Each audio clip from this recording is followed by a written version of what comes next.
రేపటి వినాయక చవితి పూజ కోసం అందరం చాలా ఎదురు చూస్తున్నాం కదా!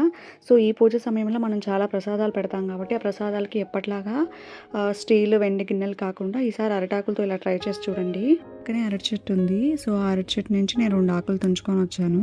సో, ఇప్పుడు ఈ అరిటాకుల్ని వీడియోలో చూపిస్తున్నట్టుగా కట్ చేసి ఈక్వల్ షేప్‌లో వాటిని ఇలా బౌల్స్ చేసుకోవచ్చు. ఈ ప్రాసెస్ మీరు చూడండి.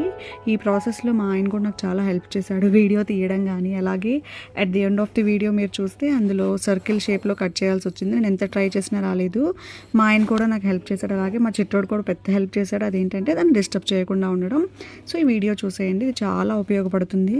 ఈ బౌల్స్లో మనం పువ్వులు పెట్టుకోవచ్చు, ప్రసాదాలు పెట్టుకోవచ్చు, కుడుములు, ఉండ్రాళ్ళు, అలాగే అక్షింతలు ఏమన్నా మనం పూజలు చేస్తున్నప్పుడు మామూలు పూజలకు కూడా ఇలా చేసుకొని వాడుకుంటే మంచిది.